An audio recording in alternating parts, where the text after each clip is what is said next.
Hello friends, स्वागत है आपका फिर से हमारे इस चैनल जीसान अहमद में।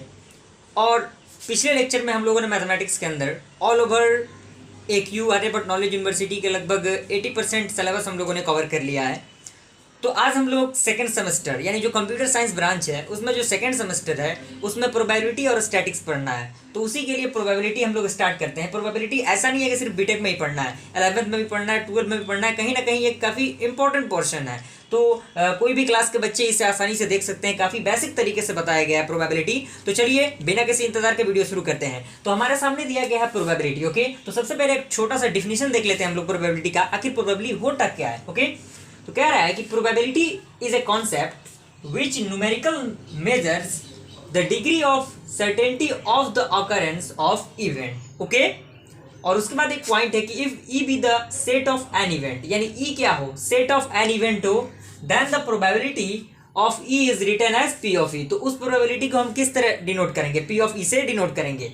And is given by P of E is equal to number of E by number of S. तो ये टर्म आ गया, ये आपका मेन फॉर्मूला हो गया। और यहाँ पे देखते हैं हम लोग नंबर ऑफ ई है क्या, यहाँ पे n of E number of events और n of S number of sample space. Okay, तो देखते हैं इवेंट्स और सैंपल स्पेस होता क्या है। तो यहाँ पे एक छोटा सा टॉपिक है सैंपल स्पेस, जिसे हम एक्सहॉस्टिव इवेंट्स भी कहते हैं। तो देखते हैं क्या है, the set of all possible outcomes, यानी हर एक possible outcomes, set of possible outcome क्या होता है, and experiment is called sample space, sample space कहलाता है। ओके, एक एग्जांपल हम लोग देखते हैं। जैसे हम लोग किसी डाइस को यानी पासे को हम लोग फेंकते हैं, तो उसमें क्या आउटकम हो सकते हैं, उसमें हो सकता है या फिर 1 है, 2 है, 3 है, 4 है, 5 है या फिर 6 है। तो नंबर ऑफ एस यहाँ पे कितना हो गया, सैंपल स्पेस, क्योंकि टोटल कितना है 6 है, तो यहाँ पे 6 सैंपल स्पेस हो गया। और इवेंट देख लेंगे क्या है, इवेंट कह रहा है कि every subset of a simple space is called an event. Okay, that is the element of a simple space associated with the random experiment are called events. Okay, तो चलिए इससे रिलेटेड हम एक न्यूमेरिकल देखते हैं, क्योंकि क्वेश्चन ही काफी important है, रोल प्ले करता है हमारे एग्जामिनेशन में। चलिए क्वेश्चन देखते हैं हम लोग। आप देख रहे हैं हम लोगों ने प्रोबेबिलिटी का टॉपिक डिस्कस किया और हम लोग आते हैं उसके क्वेश्चन पे, कुछ इंपॉर्टेंट क्वेश्चन पे। काफ़ी बेसिक सा क्वेश्चन है, आप लोगों ने पिछले क्लास में भी पढ़ा होगा, जैसे 11th 12th इस सारे क्लासेस में आप लोगों ने पढ़ा होगा। बेसिकली प्रोबेबिलिटी हम लोग 8 क्लास से पढ़ते आ रहे हैं। ठीक है, तो चलिए शुरू करते हैं। कह रहा है कि if A dice throwing 1 time, यानी एक डाइस को थ्रो किया जा रहा है एक बार। Okay, then find the probability of an even number. तो उसमें इवन नंबर यानी सम संख्या आने की प्रोबेबिलिटी क्या होगी। प्रोबेबिलिटी कहने का मतलब प्रायिकता। ओके, तो यहाँ पे सिंपल स्पेस हम जानते हैं कि एक डाइस को अगर हम एक बार फेंकते हैं तो उसके लिए सिंपल स्पेस 1 2 3 4 5 6 बनेगा। तो यहाँ से नंबर ऑफ एस कितना आ जाएगा, सिंपल स्पेस 6 आ जाएगा। और इवेंट कितना हो जाएगा, 2 4 6, यानी कहने का मतलब क्या है कि एन इवन नंबर बोल रहा है। तो यहाँ पे इवन नंबर कौन है, 2 4 6, तो यहाँ पे नंबर ऑफ ई कितना हो गया, 3 हो गया। तो फाइनली पी ऑफ ई कितना हो जाएगा, probability of E is equal to number of E by number of S. तो यहाँ पे नंबर ऑफ ई कितना है, 3 है, और नंबर ऑफ एस कितना है, 6 है। तो यहाँ पे डायरेक्टली 1/2 आंसर हो गया। चलिए देखते हैं दूसरा क्वेश्चन क्या कहता है। सेकंड क्वेश्चन है कि find the probability of throwing 9 with 2 dice, यानी 2 डाइस को हम लोग एक साथ उछालते हैं। ठीक है, तो उछालने के बाद उस पे 9 आने की प्रायिकता क्या है होगी, डेट मीन्स प्रोबेबिलिटी क्या होगी। ठीक है, तो यहाँ पे total number of ways throwing 2 dice, यानी 2 डाइस को थ्रो करने पे यानी फेंकने पे जो उसके वेज हैं, जो उसके तरीके होंगे वो 6 × 6 हो जाएंगे, क्योंकि एक डाइस के थ्रू 1 2 3 4 5 6 हो जाएगा, इनटू सेकेंड डाइस के थ्रू भी 1 2 3 4 5 6 हो जाएगा। तो यहाँ पे डायरेक्टली नंबर 36 हो जाएगा। आपको डायरेक्टली इसे याद करना काफी इंपॉर्टेंट है। ठीक है, तो यहाँ पे 36 आप डायरेक्टली याद रखिएगा 2 डाइस को।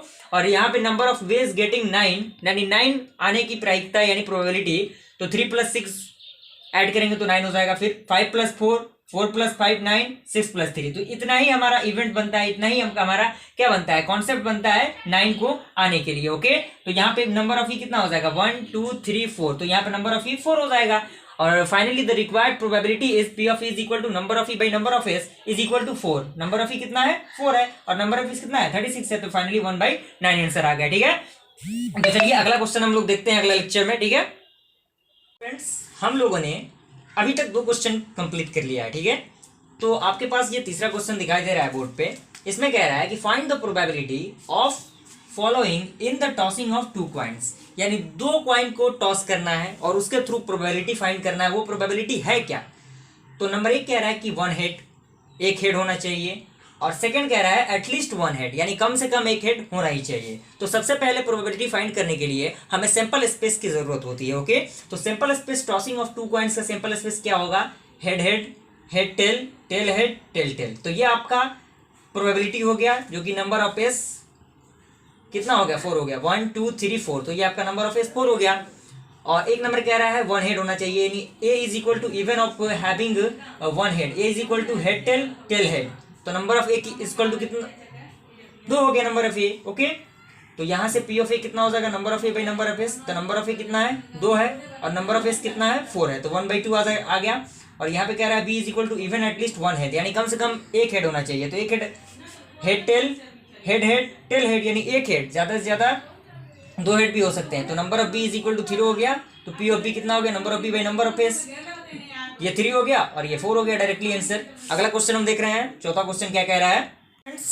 चौथा क्वेश्चन आपके सामने दिया है, इसमें कह रहा है कि 5 balls are drawn from a bag containing 6 white and 4 black ball, okay, and what are the chance that 3 white and 2 black balls are drawn। यानी टोटल बॉल आपके पास कितना है, 10 है, जिसमें 6 white है और 4 black है, और उसमें से हमें निकालना कितना है, 3 white and 2 black ball। तो उसके लिए प्रोबेबिलिटी फाइंड करने के लिए सबसे पहला कॉन्सेप्ट होता है हमारा सिंपल स्पेस। तो यहाँ पे दिया गया है 6 white and 4 black ball, तो टोटल बॉल कितना हो गया आपका, 10 हो गया, और उसमें से हमें निकालना कितना है, 5 बॉल निकालना है, 3 और 2 टोटल 5 बॉल। तो यहाँ से नंबर ऑफ सिंपल स्पेस कितना हो जाएगा, 10C5 हो जाएगा।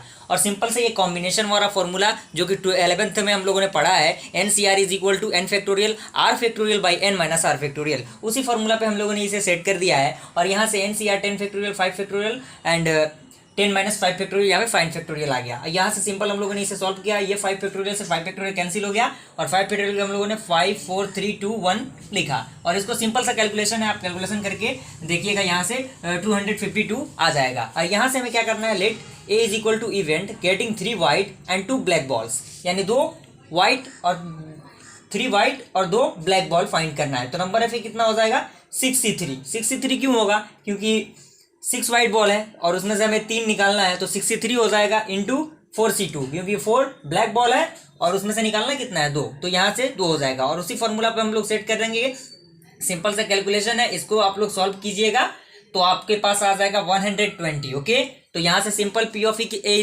कितना हो जाएगा, number of A by number of S, तो नंबर ऑफ ए कितना हो जाएगा, 120 बाई 252। तो ये आपका फाइनली आंसर हो गया। अब लास्ट क्वेश्चन हम लोग देखते हैं, क्वेश्चन नंबर 5 क्या कह रहा है। तो फ्रेंड्स, इससे पहले हम लोगों ने क्या देखा, 4 क्वेश्चन हम लोगों ने कंप्लीट किया, और इस वीडियो का लास्ट क्वेश्चन आपके सामने है। कह रहा है कि find the probability of following in the rolling of 2 dice, यानी 2 डाइस को फेंकने का बात कर रहा है, ठीक है। और उसमें कह रहा है प्रोबेबिलिटी फाइंड करना है क्या, कि सम इज 7, यानी सम क्या हो, 7 हो, और सम इज 5। उसके बाद कह रहा है सम क्या हो, 5 हो, और थर्ड कह रहा है कि ए इज डबलेट, यानी डबलेट हो। तो we know that rolling of 2 dice, अगर 2 डाइस को हम फेंकते हैं तो नंबर ऑफ सिंपल कितना होता है, 36 होता है। और ए नंबर कह रहा है A is equal to sum is 7। Okay, sum क्या होना चाहिए, 7 होना चाहिए। तो 6 और 1 अगर हम जोड़ते हैं तो 7 हो जाएगा।